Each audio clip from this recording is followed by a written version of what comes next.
Frank, you're on mute. Yeah, classic. Okay, so now can you hear me? Yeah. Yes. Yes. Okay, good. So yeah, I put some slides that I was actually preparing for next week, but it's almost finished, so I guess I can use them. It tries to describe the problem statement that we have in the Interstat project about the question of interoperability between Ddi Cdi and another standard that Fernando mentioned, which is called the NGSI-LD. So just before that,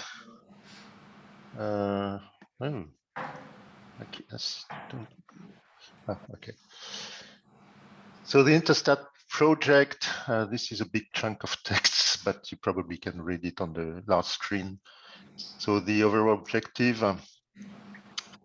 is to develop a framework that will allow the interoperability by using technical assets and common ontologies between national statistical portals and the European data portal, and also the deployment of cross-border services that reuse European statistical open data set from those portals. So that's a general, very general objective. But inside the project, we have more specific objectives, and I just mentioned this one, which is the one that is of interest for us. So the idea behind this objective is to provide uniform technical interfaces for standard and simple reuse of statistical information through the adoption of the CEF, so CEF is Connecting Europe Facility, the context broker building block, and the implementation of EDC and NGSI-LD API specification. So lots of abbreviations here. So CEF is Connecting Europe Facility. It's a big program financing the development of what are called building blocks, which are, for example, the data portal is one of the European data portal is one of these blocks, and the context broker is another of these blocks. Fernando, don't hesitate to interrupt me if I'm missing something or saying or talking nonsense. And also, so the implementation of this NGSI-LD specification, API specification. So in the framework of this objective, before that, we have in the Interstat project, we have this general objective, but we also rely on the development of pilots in order to test the different lines of technical work that we want to develop.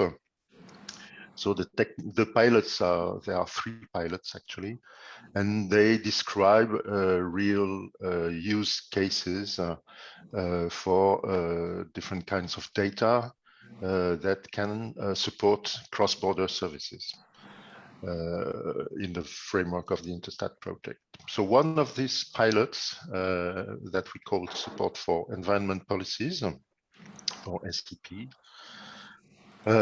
is about developing a service that could mix different type of data in the interest of local policymakers' decisions, and in particular 2 types of data that I listed here.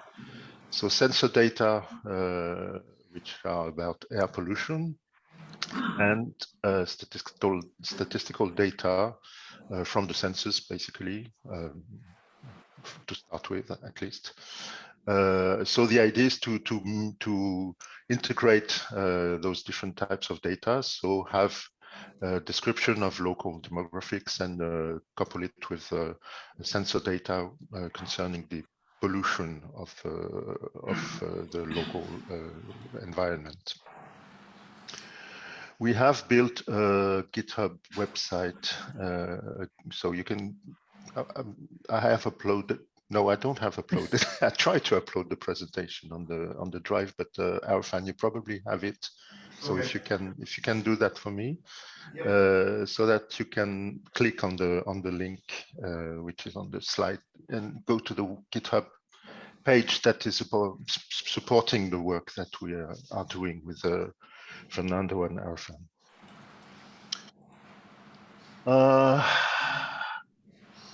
So what's the context broker? Well, actually, Fernando, when I extracted this slide, I kind of realized that I didn't really understand what it described. so maybe you would be better than me to explain what this slide describes. Okay, it's a typical slide that we use. Oh. Yeah, I know that. That's why I asked. Okay, this is we need to see the context broker is a typical publish subscribe broker. No?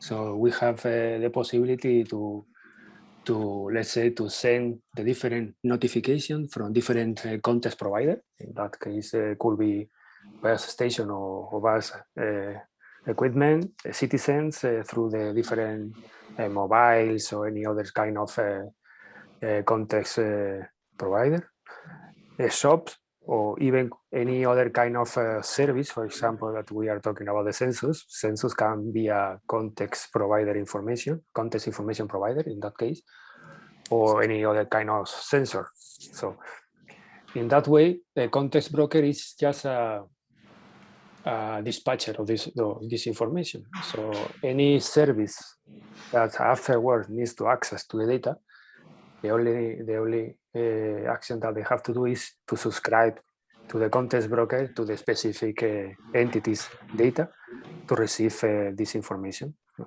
The way in which we provide this communication about the subscription of the context broker and notification and publication of the data is based on the NGSI-LD protocol.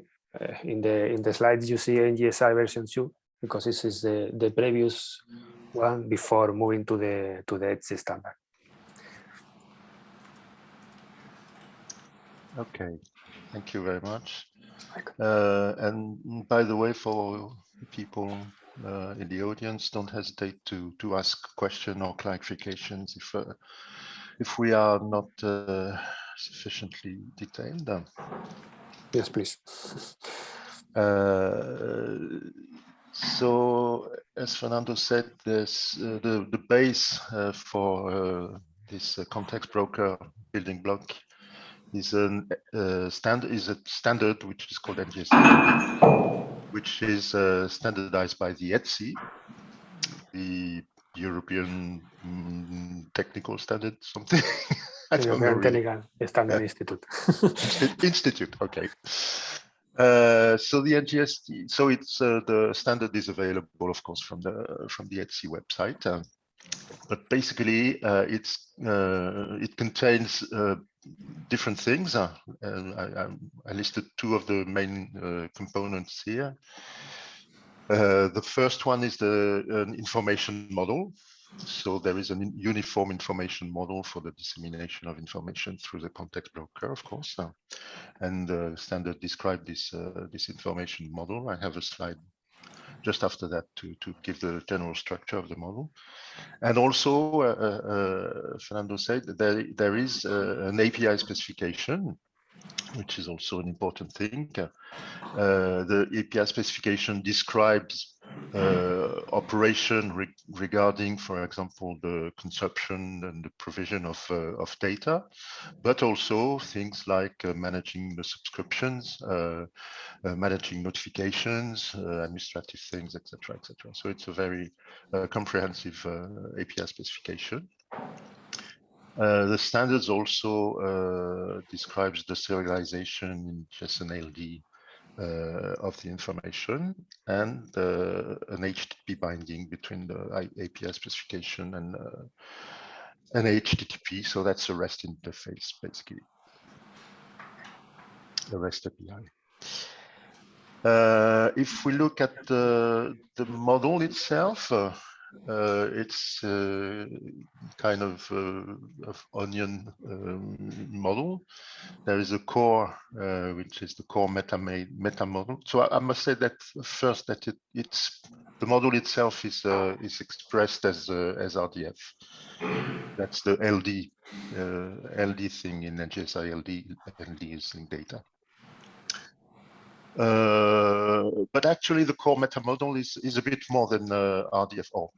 It's topic maps. For I guess some of you know, it's a graph model which is a bit richer, and I think in particular some of you know the difference between the RDF basic model and the topic maps basic model, but the topic maps model can of course be expressed also as RDF. So that's explained in the standard. Around this core meta model is a cross-domain ontology, so a bit more detail on different properties, for example, geographic property, time property, different kinds of basic classes. It's not a very big ontology. It's something like I don't know, but it's in the tens of components, not more than that. And the third layer outside this is domain-specific ontology. So based on the two internal layers, you can build domain-specific models. That's called actually smart models. And there is in the specification some examples of this kind of models, but there is also a website. If you look for smart models and NGSI-LD, you will find it. That can represent specific kind of information for a specific sector. So I don't know, Fernando, maybe you have some example, but smart cars, parking lots, I don't know, you name it, but you have a lot of domain-specific ontology. Yes, we have, for example, inside these domain-specific ontologies, we have different folders, let's say, for different vertical scenarios. For example, we are working with smart cities. We have a specific model from sensing, from temperature, parking, and so on and so forth. Smart water, in which we manage all the pump, the junction, the water quality, the wastewater. Smart building, in which we put models related to the bill of whatever, etc., etc., etc. Yeah. So yeah, I forgot to mention that NGSI-LD is the de facto standard, I think, for the development of all that is smart cities, smart cars, smart buildings, smart everything. Precisely. Okay, so given all that, if we come back to the objectives that I mentioned in the second slide, so the idea is we want to be able to publish statistical data through the context broker in order to be able to integrate it with other kinds of data and to benefit from the different possibilities of the context broker. First of all, the possibility to contextualize the information locally, in time, etc., and to benefit from the possibility of the context broker concerning the management of the subscriptions, the notifications, etc., etc. So that's a very interesting objective, I think. And anyway, that's something that we described in the Interstat project, so we're supposed to do it. So if we think a bit, the objective boils down to a question of interoperability between the models, so NGSI-LD and the statistical information models.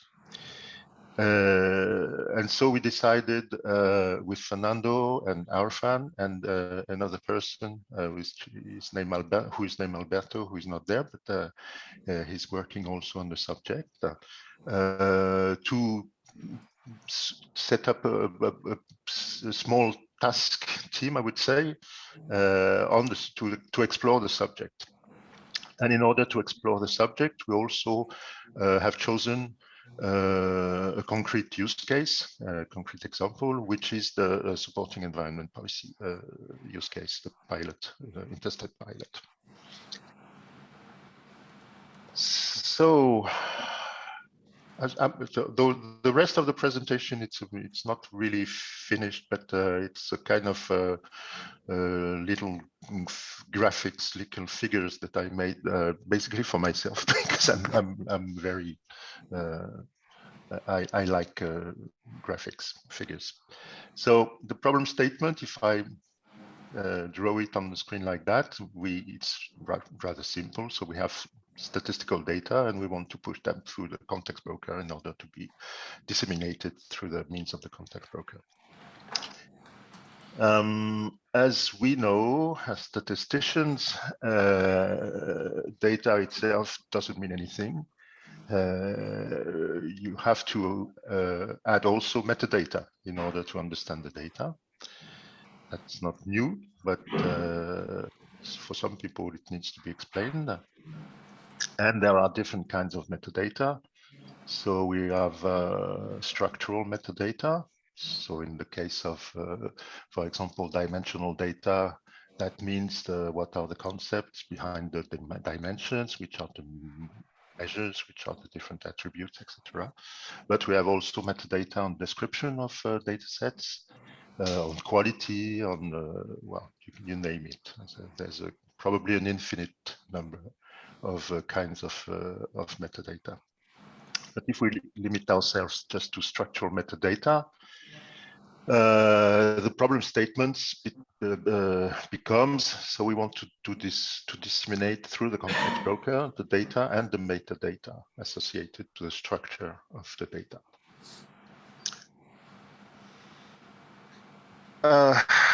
When we talk about dissemination, I think it's quite fair to say it's not very accurate. It's not completely accurate, but most statistical data, I should have written most disseminated statistical data are cube data.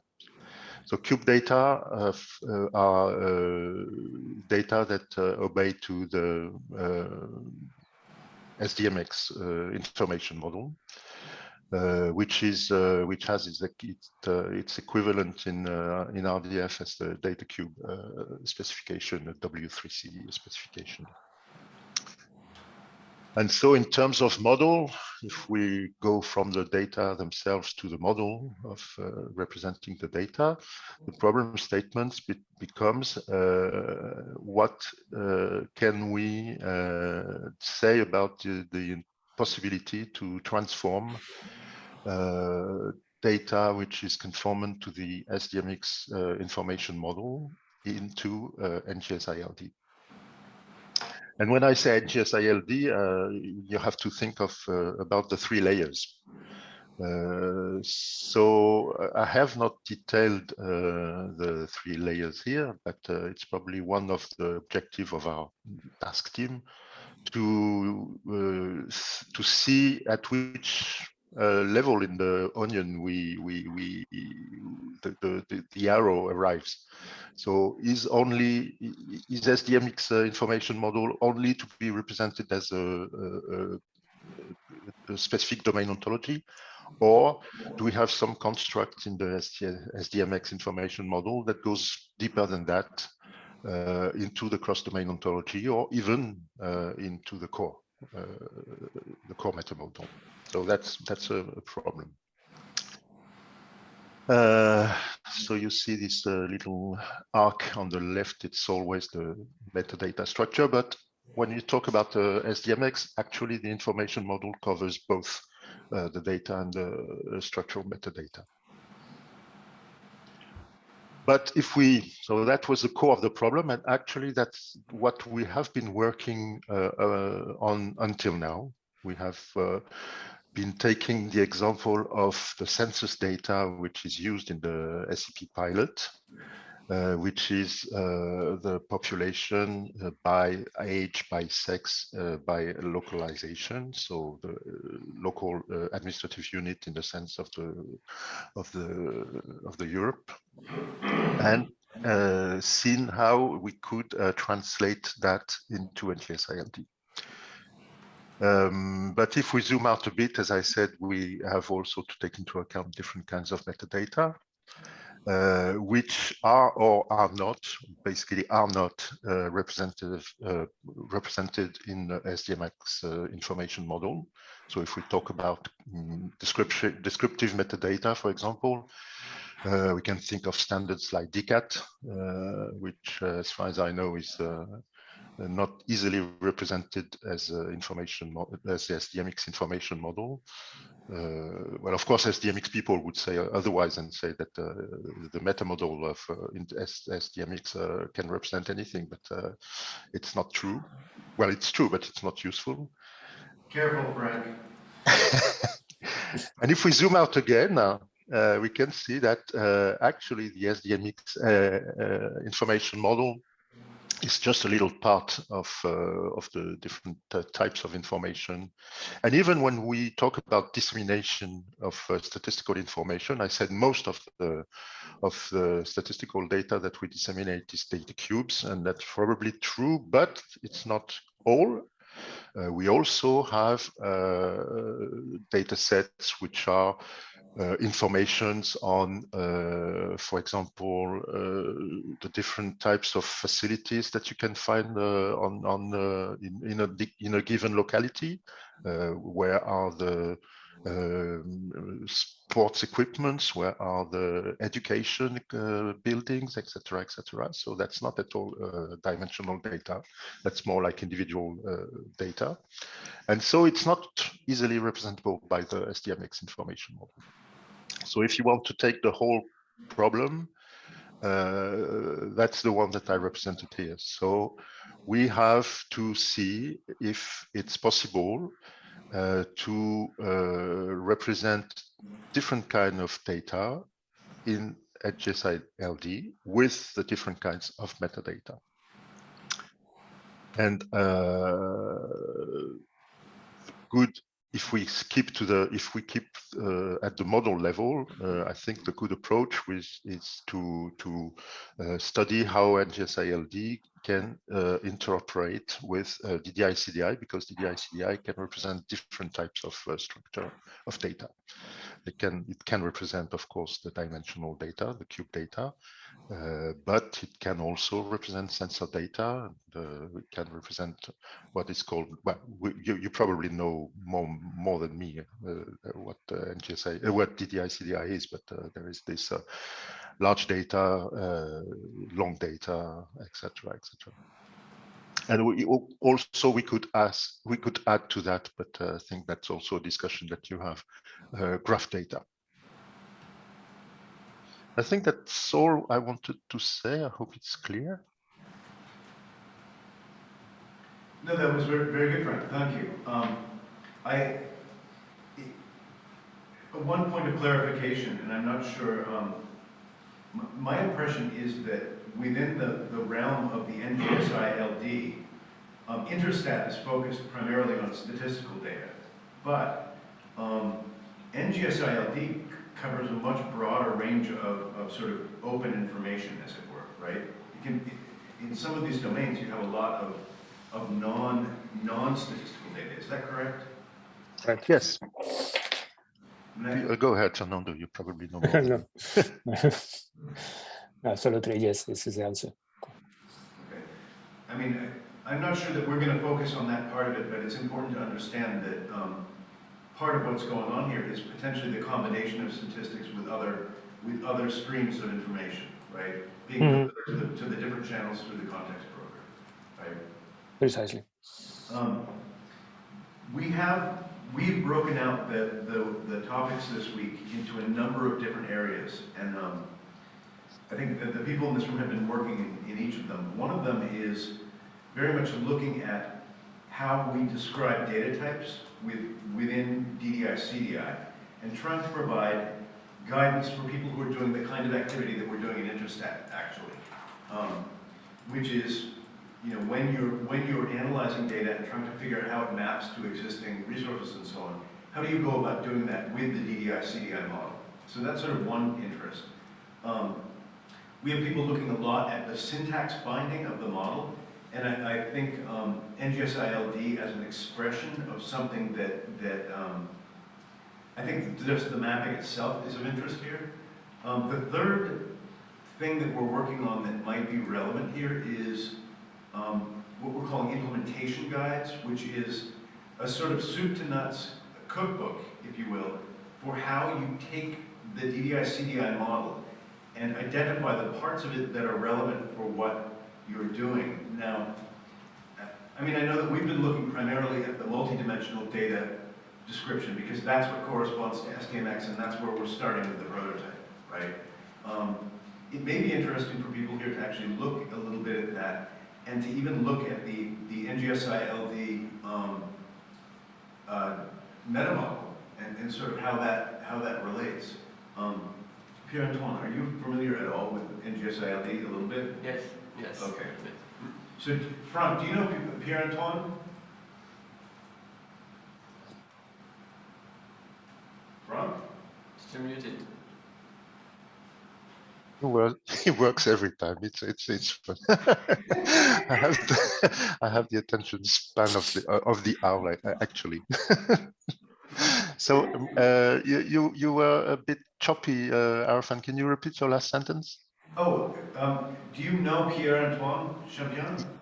I know him by mail exchanges, actually, because I subscribe to the semantic web list in the W3C, so I see a lot of exchanges that involve Pierre-Antoine, and in particular the RDF star thread of the list, which is very interesting, and I think Pierre-Antoine is leading this activity. So it's yeah, I know him.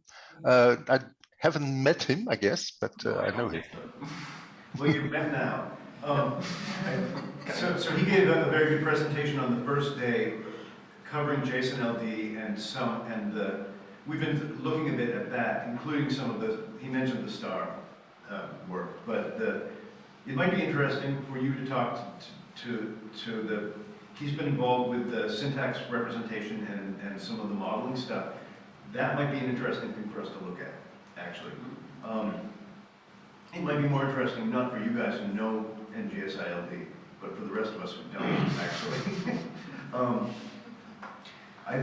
One of the things that might be useful is to go a little bit through our thinking in terms of analyzing data and even the overall implementation and the approach to using DDI CDI and see if it's relevant to what Interstat is doing. So to kind of turn things around. I mean, we have some idea what Interstat is trying to do now. We've been thinking about the DDI CDI from the perspective of here's a new standard that people might want to use to increase the interoperability of their data. How do you go about performing that analysis?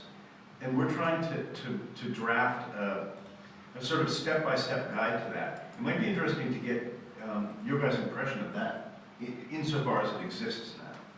And that's sort of the implementation guide work. I'm just trying to think where we go with this discussion.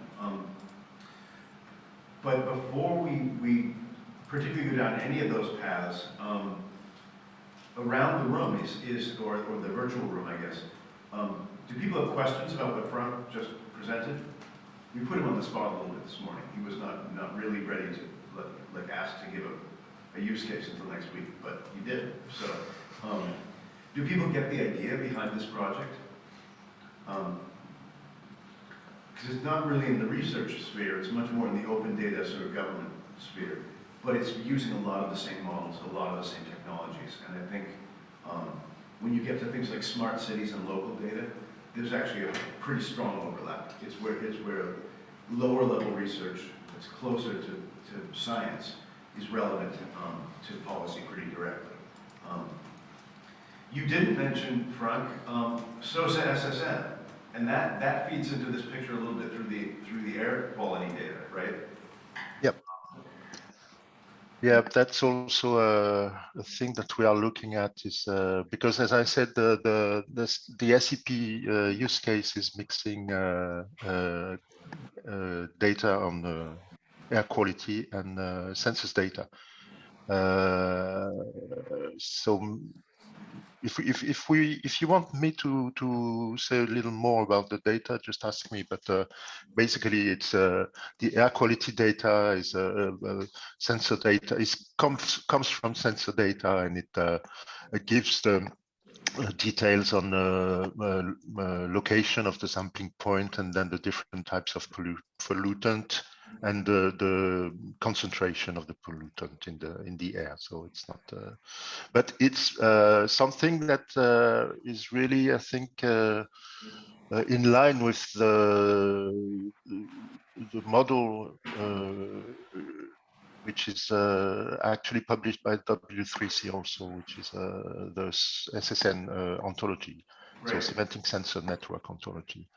That they fit, I think, probably very well for this kind of data, but we still have to look into that in detail. That's just for now, it's just an issue on our GitHub repository saying have to look into how we can model the air quality data with the SSN ontology. Well, it may be a business question from the data that we've been looking at on air quality are aggregates produced from the sensor data, primarily. They are cube data derived from the sensor feeds. But is the sensor data itself potentially accessible to people? Is there anything? No. No? Not as open data. Okay. So I was just curious because sensor data is often not as confidential as things like census. Obviously, they don't give you access to the raw data most of the time. No. But, okay, so it's just the aggregates that we're looking at. I'm just curious about that because it's a pretty good use case for DDI CDI itself, were that data to be made available. Is any of the cities' data, I don't know, you might know this, Fernando, is any of the smart cities data actually low-level data that is open? Does that happen? By default, all the data that is using the platform, the Fireware platform, is open. And that includes? Includes whatever is going through the context broker. Okay. Sorry. No, go ahead. I have a few questions. First, the domain-specific ontologies. So they are the smart data models initially from Fireware, right? Mm-hmm. And how? Because I had a quick look at some point, but how are they formalized? What kind of? It's not our ontologies, right? Okay, here is I have my colleague Alberto is here, so he is working on that. I don't understand completely the question. Could you rephrase it, please? So those domain-specific ontology, how are they specified or formalized? Yeah, to call it an ontology is something let's say a title that I'm not sure that we deserve to be named that. Which is true that we use ontologies, but our first, let's say, principle is that everything that we document is something which is being actually used in a use case, and we have somebody who is using and getting the results. And this, on the contrary to some other approaches in which we define the ontology and then we expect the people to use it, here is the other way around. And this sometimes creates a small conflicts, let's say that, with the canonical approach to designing ontologies. So what we can say is that what you got into smart data models is something that somebody is using. And for the record, I think it's a wonderful approach.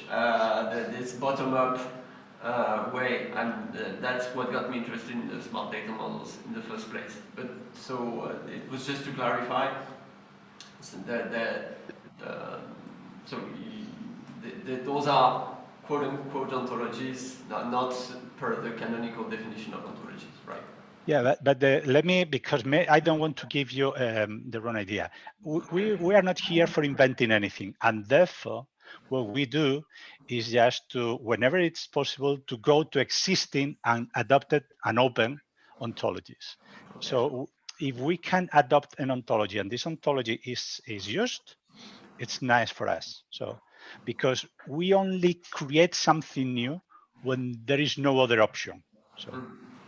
So imagine, I don't know, now we have in some place with aeronautics, with defining airports. The people working there is not is defining an ontology for airports in this case. So this is the case, then we adopt it. But we take a schema.org regularly is the base, or some GSMA principles as well, or TM Forum APIs and data models as well, or several others. So whenever there is something available, or Saref from Etsy also, whenever there is something, we adopt it as long as it's used and it's open. Okay. And I think maybe. Yeah. Go ahead. No, sorry. Just to complete the answer on your first question is the smart models are expressed as JSON-LD actually. So that's the syntactic representation of the models is JSON-LD. I don't know, Alberto, if you have one available, maybe you can just show an example of smart model. Yeah, definitely. I could share my screen. Let me open just one moment. You should be able to screen share, Alberto. By the way, hello, Alberto. You didn't get a chance to introduce yourself. All we know about you is your name is Alberto. Here. So, oh yeah. Yes. Yes. Maybe Alberto, you can introduce yourself Yeah, as well. sorry. It's my fault. My name is Alberto Abella. I'm the responsible person for the Smart Data Models Initiative, which is an initiative which is a global program led by Power Foundation, which is the entity that I work for, but also together with TM Forum, which is a worldwide telco operators association.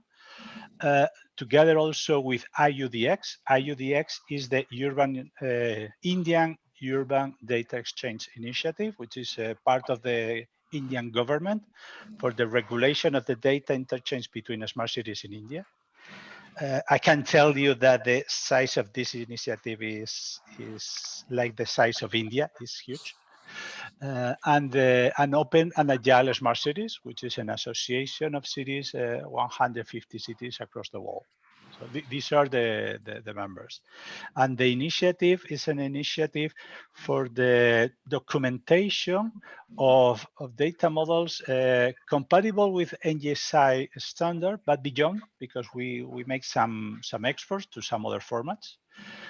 And everything that we do, it has to be open in the sense of the three freedoms. So open and free to use it. So you can use as many as you wish. You can modify and you can share the modifications. And the initiative is multi-domain. Let me share my screen. One moment. Just I have to choose the right one. Okay. So hopefully you are seeing my screen with a browser. Yep. Yes. Yeah. What you see here is these 12 domains. Here in the upper part, energy, cities, agri-food, environment, so on. And we have another 2 domains, which is for the data models which are coming. Well, there are around 600 data models right now, and there is another 100 on the queue, more than 100, because there is 98 into the incubated and around 30 to the harmonization repository. And this is a collaborative initiative. So we, as managers, we are not creating the data models. What we are doing is managing that all the data models are created equal. And the other thing that I want to mention, I didn't take the the name, mentioned that the data models are defined in JSON schema. Yeah, there is a JSON schema for any of them. Let me look for airport, okay, or aircraft. Here we can go directly. This is taking us to a JSON schema. And then you see a schema.json. This is a JSON schema in which this is the single source of truth. So everything here is including the technical validation, which is the JSON schema, and also the documentation. The documentation is here as well. So what does it mean? That there are some specifications which are generated automatically. So this specification defining the different attributes and their meaning is here, the required. Here's a technical explanation, okay? And below there are some examples of the data model and how to use it. I could extend what you have here in the main site in smartdatamodels.org is several tools for helping you. I guess that the most important is the search, in which you can look for anything which is in the data models. Imagine that we want to know what data models are talking in the description about water. I don't know, just for take an example. And here you have the list of all the data models. Let me go back, go down, sorry, scroll down. Oh my God. There is 125 properties in which they are saying something about water into these properties. And this property is belonging to this, which is, I don't know what is this. Yeah, this is from the NGSI, which is a Pelton Govid hydro, which is, I'm not clear what is this. Okay, and then you can go directly, click here, and go directly to the data model in which you have the documentation, the README, and so on. Okay, I don't want to extend anymore. Maybe it's better to ask you to answer your questions. Alberto, the way it's worth sort of thinking about what we're trying to do in Interstat, which is that these ontologies are describing, these are the domains in Frank's earlier diagram, where he has a core and sort of cross-domain ontologies and then the domain-specific ontologies, right? These data models sit at what level in that diagram, Frank? What level? These are domain models. This is a specific domain ontologies. Right. Okay. Yeah. So that's the third layer. It's just you have chopped into, I don't know, 200 models. right. Exactly. But with Interstat, I think we're still not certain where exactly. How do you model information as statistical data, and how does that intersect with the layers in that diagram? I think we don't have a hard answer for that yet, right? We know that there's data that's going to concern all of these. I'd be curious to know what are the pieces of the inner rings, and to look sort of at, I mean, because there are core things in describing statistics as well, but at what point, you know, where exactly does SDMX fit into that picture? Where exactly would Ddi Cdi fit into that picture? I think that's okay. This is we are working in parallel because Frank didn't mention or didn't show you the details of the activity that we are following, but we were working in the translation of this cube data into the NGSI-LD. So in that, just to recognize if there is something that we need to specify in the standard to cover the translation or not. At the moment, the intention is to cover the specific domain, right? Almost all the topics regarding the data cube is represented in a specific domain ontology. There is probably something that we need to move to the standard in terms of cross-domain ontology or even metadata ontology, but it's almost a small part of the issue, the data cube. But the 90% of the activities is going to the specific domain. What I find interesting here is the idea that the elements in these ontologies might become concepts expressed in things like CDI, SDMX. And is that a transformation that could be automated to any meaningful extent? And I don't think we've gotten that far. We're still looking mostly at the structural side of things within Interstat. But I'd be curious to know what you think about that problem.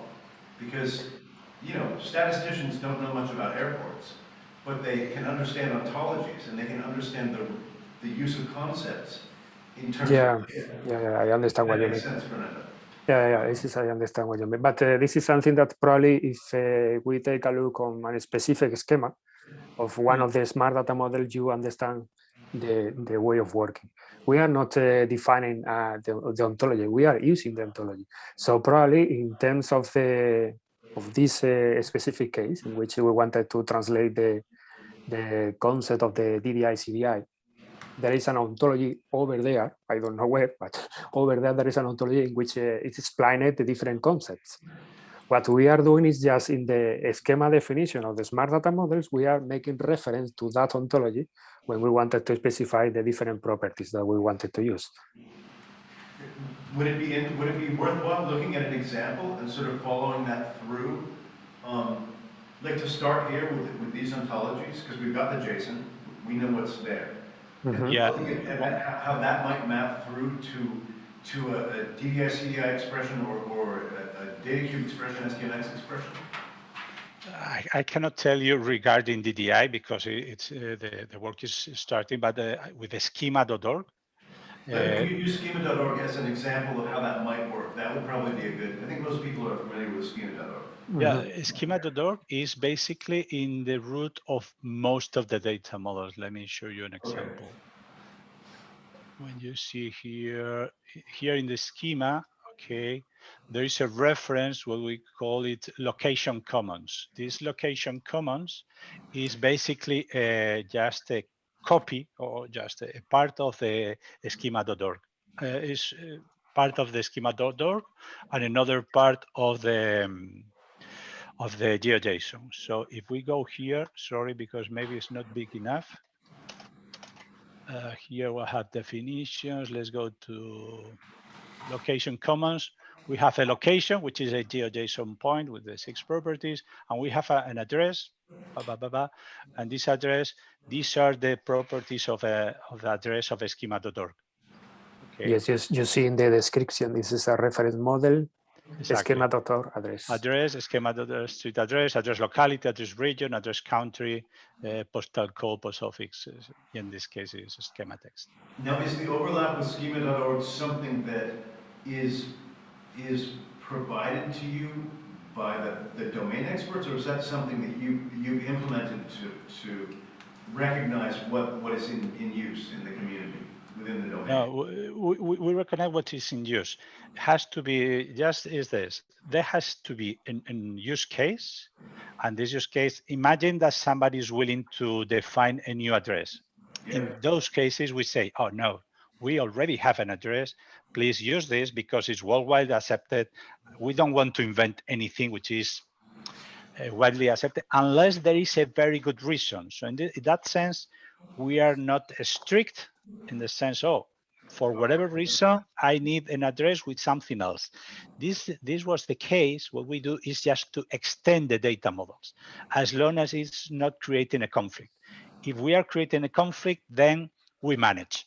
We manage case by case, but our first recommendation is why don't you adopt this, which is worldwide accepted, is compliant with what you need, and so on. Okay, so if you get a different address that's compatible with schema.org, you'll map it into schema.org and use Exactly. this. Exactly. Gotcha. Don't reinvent the wheel. We don't have the resources, neither the will, to invent anything. Sometimes we do, but because there is no other alternative. Right. Okay. No, I'm just curious to understand that, because there is a lot of, I mean, you mentioned addresses. There are millions of XML models for addresses, right? And a lot of them aren't compatible. But I was just curious how you got things to be, why schema.org was the one that was here. Anyway. We go to the main ontologies, to the most used, because we are thinking, let's say, on the end user and not to reinvent anything, and to be the more compatible with the largest amount of things possible. So with the air quality data for Interstat, do we have a domain model in that space at this point? Yeah, definitely. Let me go. Air quality is something which is rather active, and it forces us to do something new. Let me go here. The easier way to find out is here. There is air quality here. There is two. There is two, and let me explain why. There is air quality observed, which is basically an instant observation, and this is the historical model. So let me go to the specification, and we have here CO2, benzene. So there are plenty of parameters, but we are aware that this will be extended, and it is not a problem for us.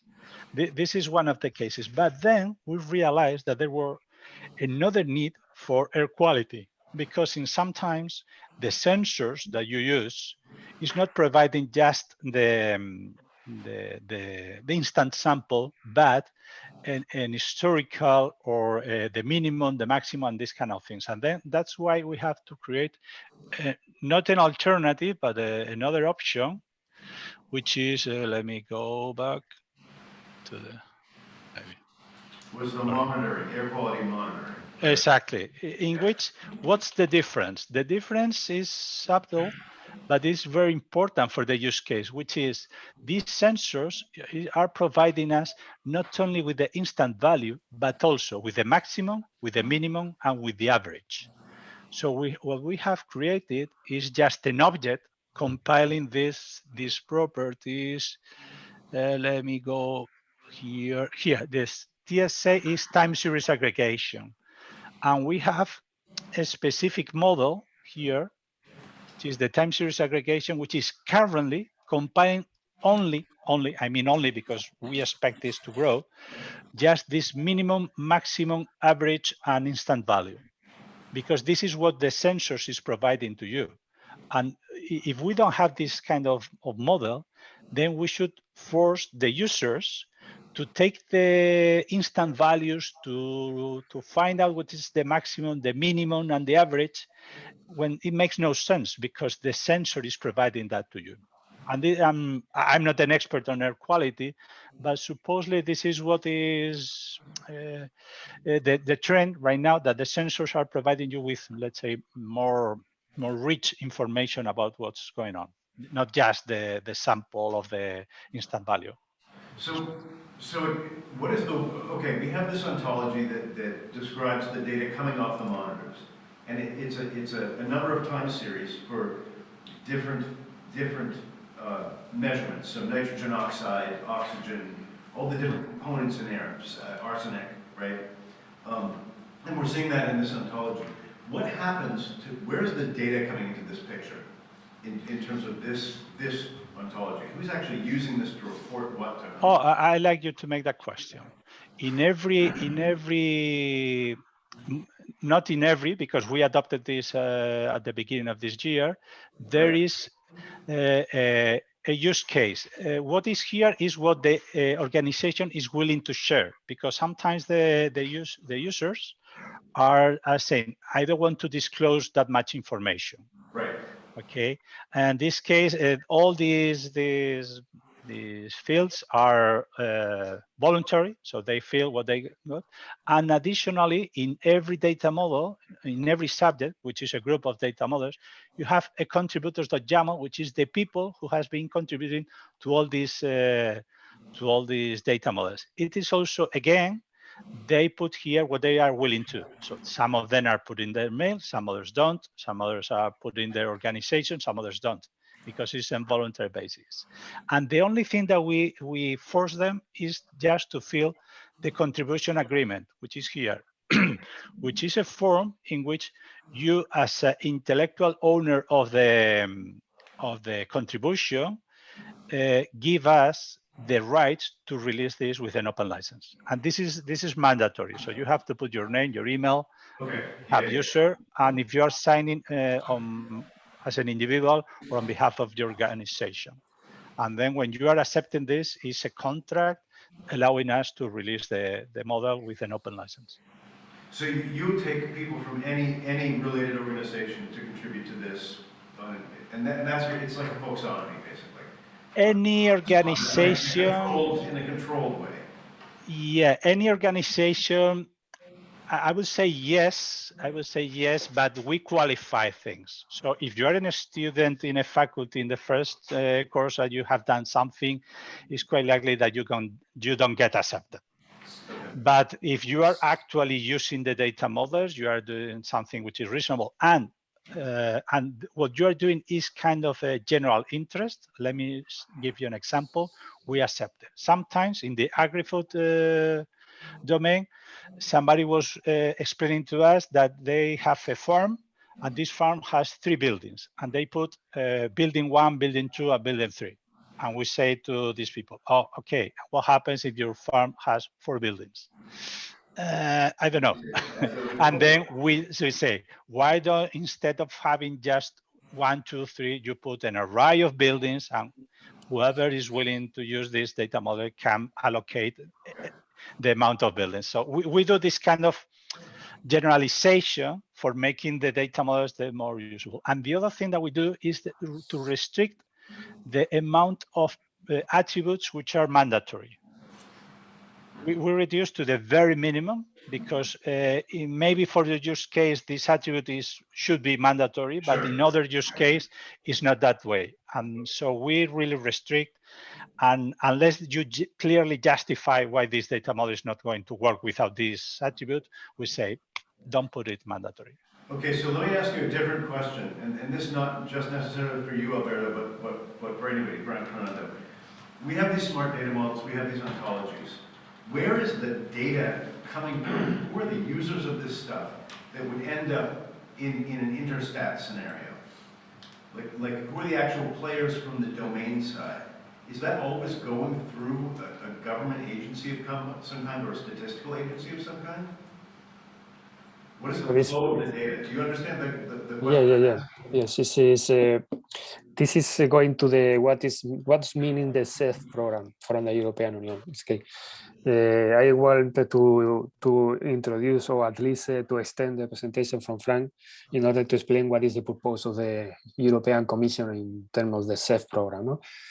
The European Commission, at least in Europe, wanted that all the municipalities around the European Union use the same set of services in order to share data in a proper way. No? That is the purpose of the creation of this program. In this program, we have this initiative about Interstat. No? So the purpose of this specific program is that, okay, we wanted to develop an architecture in which using open source components provided by the European Union, one of them is the context broker, this is open as well. Using a set of open source components, municipalities can create application, let's say, or architecture in which they can provide services for the citizens in an open way mode, no? And they can share the information between other municipalities in a proper way, in order that they can get data in real time, and they can share and compare the results in real cases, no? Because this is not the case actually in Europe, no? Or even in any country, no? If you move from one city to another city, there is no way to share the data, because they have different application, different structure, different data definition, and it's impossible to compare, no? So I should be able to whip out my smartphone and find out any municipality in Europe, what the air quality is according to whatever reported measures. And all the municipalities should be operating sensors that feed data into this framework. Is that the idea? It's precisely in this STAR project, precisely, yes. In Fireware initiative is beyond, no? Because we are around the world, no? So every city around the world can use this approach in order to share the information. And if INSEE is holding census data and I'm in France, then I should be able to see air quality integrated with data about, well, aggregate data from the census. That's sort of our use case, right? Yes. That's crazy. Not so much, because there are some databases for the air quality, and you can grab the definitions. What's the point? That you have the definitions, but maybe having the definition, you can measure in different ways. Like I've shown you. So some of you can release the data, just the instant values, and some others the aggregated values, and some others the maximum, and some others the minimum. So by the end, it happens what Fernando was explaining, that if you want to share the data between cities, it's a bit of a mess. Okay. Unfortunately, but we are here just to help on this. Yeah, understand. And if I may add something, the use case that we chose, the SEP use case, actually uses data from the European Environment Agency on one side, and from the census on the other side, and those are data that are very, very normalized at the European level. The metadata is very precise. It's even in the case of the census, there is a regulation, a European regulation that gives exactly the code lists, the metadata, the concepts, everything. So in this precise case, you may expect to have the same data around Europe at least. Okay. I mean, the reason I think that's important is we're looking at ontologies, and those are effectively, in a CDI sense, the concept definitions, right? You're talking about the application of concepts to whatever's being reported. And the harmonization, the integration of data is reliant on understanding those concepts. In the European case, Frank, I guess that's easy because the Commission tells you what the definition of the concepts is, right? And there is that normalization, but that's not going to be true across the board necessarily. At the level of the meta model, we need to understand the conceptual relationships, right? Yeah, I totally agree, and that's what I found super interesting in this smart data model efforts. That's beyond the JSON schemas and the specific instantiation of those concepts in the NGSI-LD meta model. Those are concepts that might be reusable, and I've seen several people willing to reuse the smart data model vocabulary in a slightly different context, like in other RDF, in plain RDF, let's say, and not necessarily NGSI-LD. So one of my questions is actually, currently the single source of truth is your JSON schema, right? Yeah. Would it make sense to adopt either as an expression of that JSON schema or at some point as a replacement, I'm not sure, but a slightly more abstract modeling, such as, for example, the UML interoperable subsets that Ddi is currently working on. So in order to get something maybe more abstract, a little less coupled with the specific meta model that's underlying NGSI-LD. Would that make sense? Yes. We are thinking on other ways of representing the data models. This is, let's say, has been approached differently. But what's the goal? The goal is that we need kind of not a use case. So we have limited resources, let's say that. Why should we do that instead of other things that are being asked? I don't want to say no. It's because we are here just for listening. What's required, what for, and how can we help people to adopt it and to use it? And this is, let's say, our priorities. As long as we can maintain the consistency, we are absolutely open. But why don't UML, or there are some others, RDF, or there are many ways in which we can do it. If there will be just an automatic tool that we can do it, so our goal is to make everything as automatic as possible. Because when you have 600, or we are expecting to have much more, everything multiplied by 600 by 1,000, 2,000 is something large. So if there is such a tool, we are quite open to have it. Well, the value of Ddi Cdi, in some sense, is that it allows you to take a pool of data described as variables, and at the structural level, turn that into something that you can understand and process. It doesn't care about what your concepts are, what your ontologies are. That's up to you. And I feel like these data models are getting into the ontology space within the domains. And those things can be connected. And this is really, I think, what we're doing in Interstat is looking at how do we map the CDI data model to one example of data that fits into this. The question then becomes, I guess given that, can we then generalize and use DDI CDI to access a bunch of different data that's using any of those smart ontologies, those smart data models, right? Is that kind of the use case that you've got? Yeah, definitely. So it's like we have done with Ddi Cdi, which is another standard. What's the idea? The idea is that you can allocate a catalog in Ddi Cdi into an entity inside the context broker.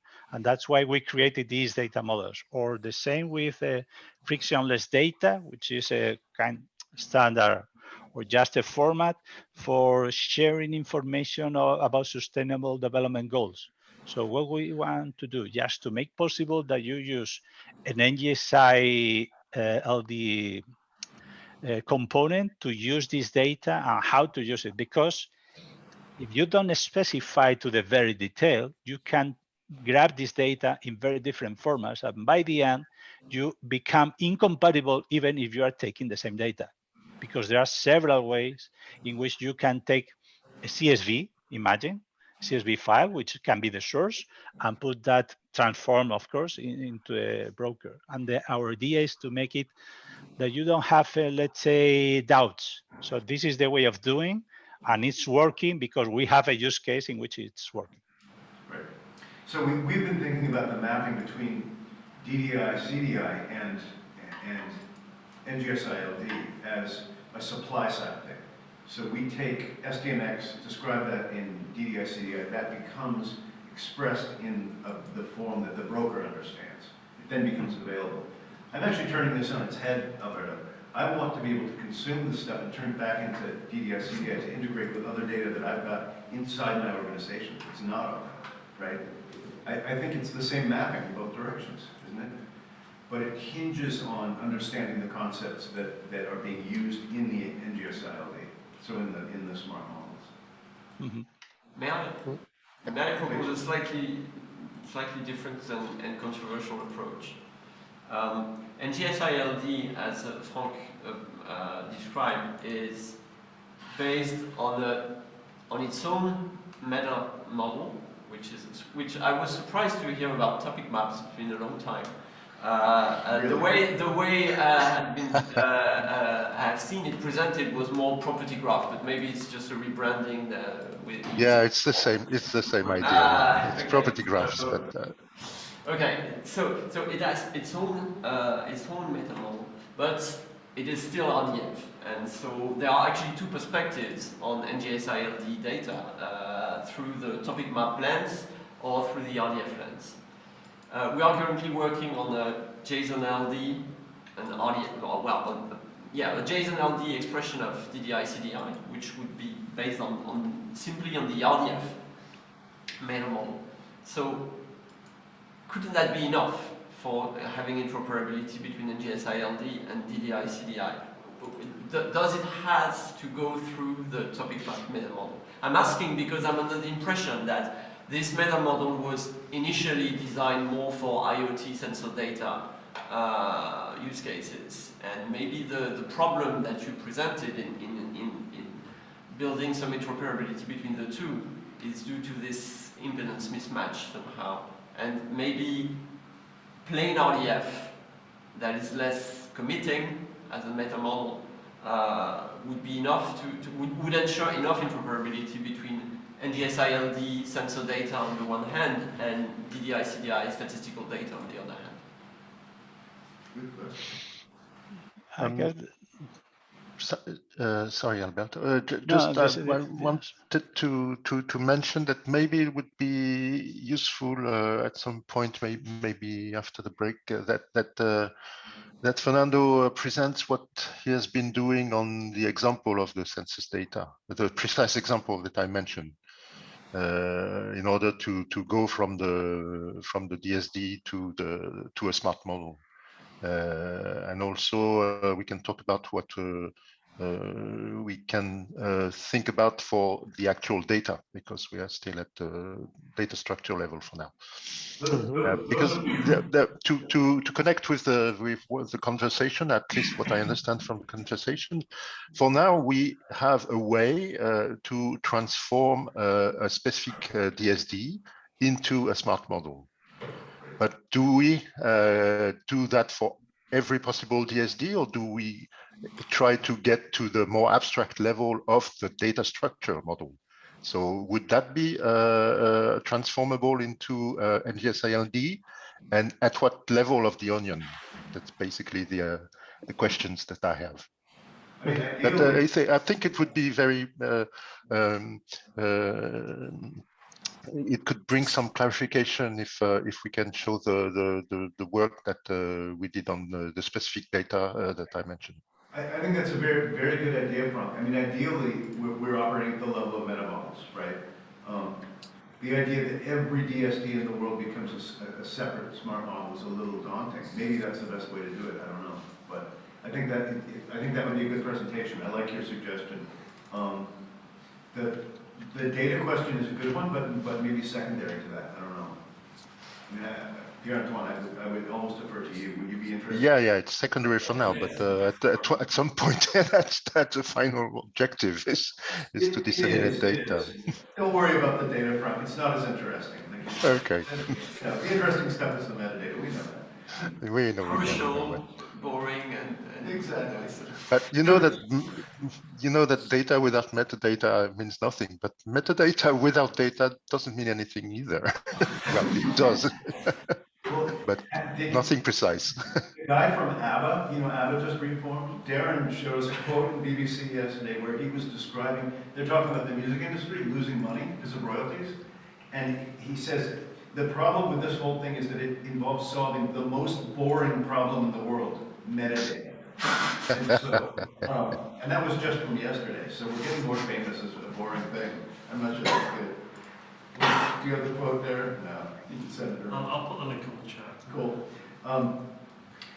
Maybe does it make sense to break for coffee like a little bit early? I think we probably have a smaller breakout coming out of this to do the exercise that Frank is suggesting, and that other groups might go back to doing work, and we can talk about how we intersect later. But I think the implementation guide thing is probably not the focus of this conversation. And Karsten, we have you, Laura, Marta, Hilda, maybe. And I do need to do some administrative just now. Okay. Because I'm thinking after coffee, it may be that you guys go back into breakout and start to continue the work from yesterday, if that makes sense. And it sounds, Pierre-Antoine, like you'd be interested in this, and other people maybe as well. I think it's a little bit up to people what they'd like to be involved with. Does that make sense to do it, to break things out a little bit more and break for coffee now? I think that's a good idea. Sure, break. Always a good idea. Okay. Akim says for a break, and he's in charge. I'm guessing that the people who were in the syntax representation group yesterday would probably be the group that we continue on with Frank and Alberto and Fernando. Is that the idea? Mm-hmm. Yeah, it sounds relevant, yeah. Should we take, how long are our breaks? 15 minutes usually? Yeah. So should we take 15 minutes, come back here, and then break out? Does that make sense? Okay. It does make sense, yes. Okay, so same Zoom link. It will be the same link. We're just going to leave this meeting live, and then come back in 15 minutes. So you'll see and hear us when we get back. Okay. Okay. All right. Well, thank you, Frank, for the presentation. I know that you were a little on the spot there, but that was quite good. So thanks for being flexible, man. Oh, and there's the other quote. No problem. And also Fernando and Alberto helped a lot. No problem, Frank. Well, thanks to all of you guys. Okay, So thank we'll you. be back in 15 15 minutes. minutes. Okay. So in 20 till 11 would be the timing. 22, 11. Okay. Yep.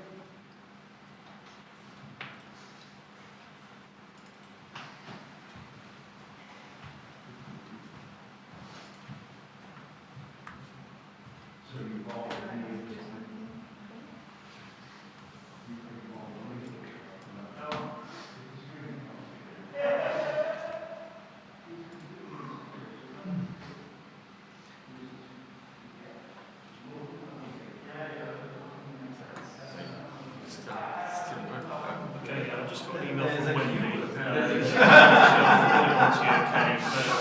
Nothing urgent on my Said, side. for Oliver to go ahead, he was doing this kind of export of CV manager, so that we can instantiate that on a system called Bobby, which is for publishing ontologies.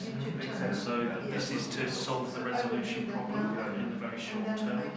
But at some point, if you're talking to the Slovakians, the better longer term solution obviously is for the CVS to provide that URI So resolution. the video It's just will so be you're available aware on the. that Yes, so but not now. We I'm have going to some submit problems. it to Oliver So and there we'll move are- next, That's- because he's that's doing good. tons of work here. And That's please the hard bit, getting take. Oh, yeah, data thanks. into a I woke up in the source middle of the format. night thinking that you were not.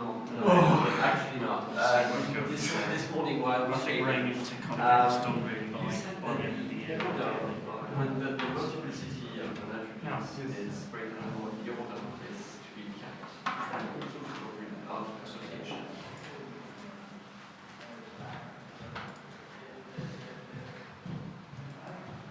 I didn't think about that.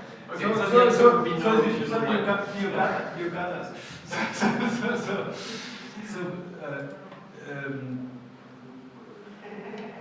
Maybe from another perspective, the reason to keep the order is to be able to link to a specific attribute instance, like the third attribute, to make a link to it. It's just for annotation purposes.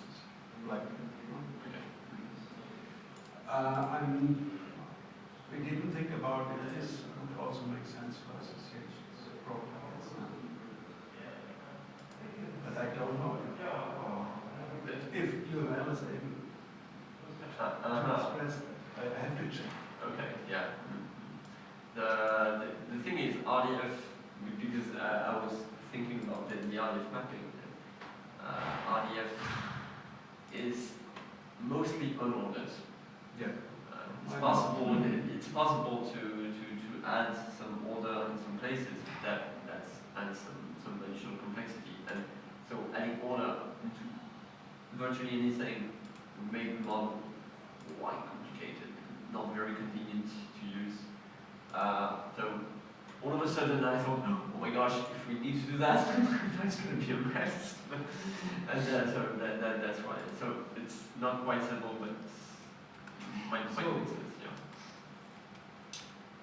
So an attribute, a class attribute in RDF has no URI. Or has it? No. Well, so let me rephrase. The order is not that much important for you, except for being able to identify specific attributes. Yes. Okay. Yeah. There are multiple value, but multiple occurrences of the same value relevant. I mean, you have an order. Can you have 1 to 1, or would that not make much sense? No. Only the identification of a single attribute. It's identification more than order. Yeah. Okay. So RDF stuff is what you need. And especially because it's good that you mentioned annotation. I didn't really say that what's triggered. So the short answer is no. Specific attributes do not have an IRI, do not have an identifier in RDF. However, in RDF star, any triple can be talked about. And so Alice, well, the person 1, 2, 3 named Alice. Okay, this scribble, you can take it and annotate it.